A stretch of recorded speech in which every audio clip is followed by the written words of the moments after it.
Hi there, welcome to the channel. Welcome back if you're a return viewer. I'm Kerry and you're watching the Christchurch review of books. Now the first of 3 reviews I'm planning to film today. This one, Saga Volume 11. Now Saga has been going for at least 14 years now, I think. It started in 2012 as an ongoing comic series which came out every 2 weeks or every 2 months, sorry. I've been collecting these collected versions since 2014, 10 years now. The whole thing took a hiatus in 2018 to 2022, and I've started up again over the last couple of years. And this is the latest collected example of the collected versions, as I was saying. And this one came out late last year and brings it up to date to November 2023. Now Saga, to the uninitiated, is a story of 2 lovers, Alana and Marco. Alana is from the world of Landfall, I believe, and Marco's from Wreath. I might have that around the wrong way. Alana has wings, Marco has horns and can use magic.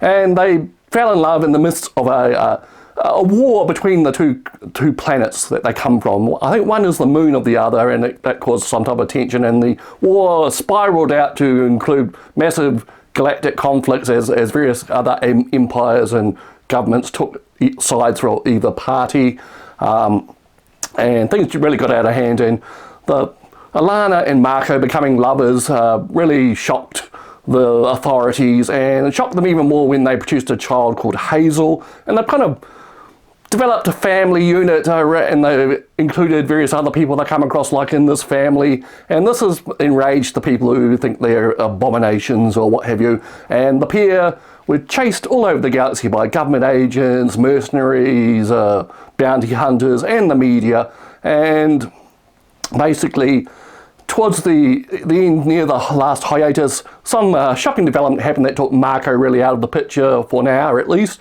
and Alana had to basically look after the family unit by herself from then on, and she's been taking various dubious decisions to try and get along since then.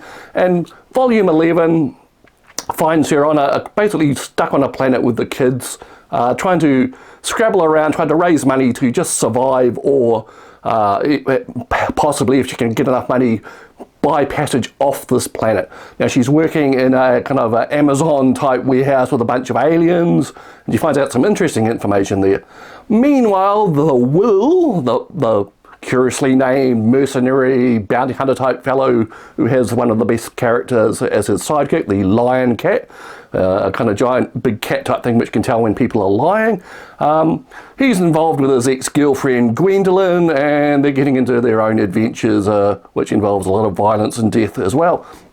And the third stream in this volume is the Landfall agent Gale, I believe his name is, who is trying to track down the main family of the story, and he's found a few leads, and he thinks he's going to get somewhere, but then the tables are turned on him.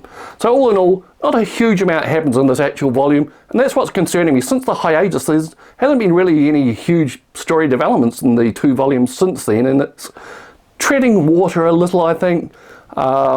Maybe we're just being set up for something big down the track. I'm just concerned that they seem to indicate that we're only like halfway through the entire run, so there's another, 10 volumes of this coming? Seems ridiculous I'll be still buying this when I'm 65 or something. So that's Saga. Having said those qualms, it remains the most gorgeous thing inside. That is Fiona Staples' artwork. She doesn't hold back. There is a lot of really good stuff in there.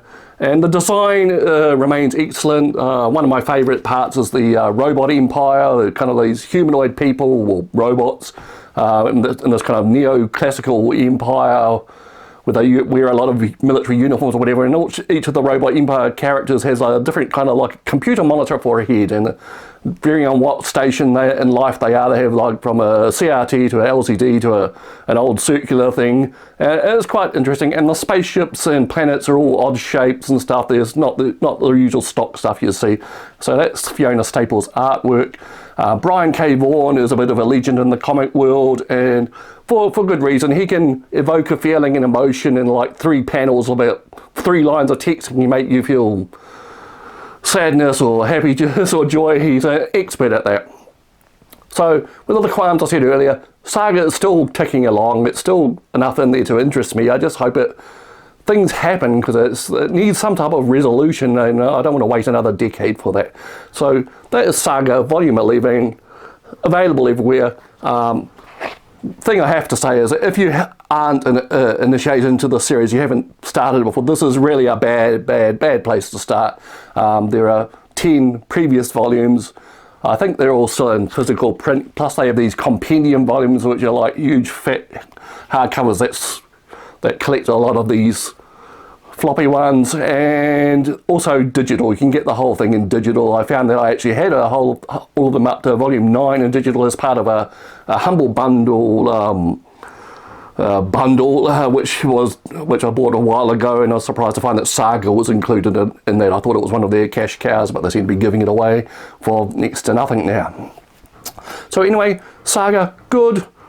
Hope they do something soon.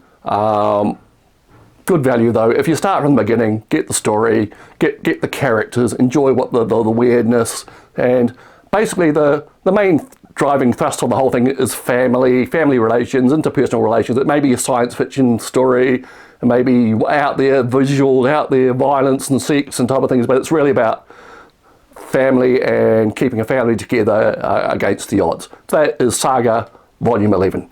Well, we'll see you next time. Thank you for watching.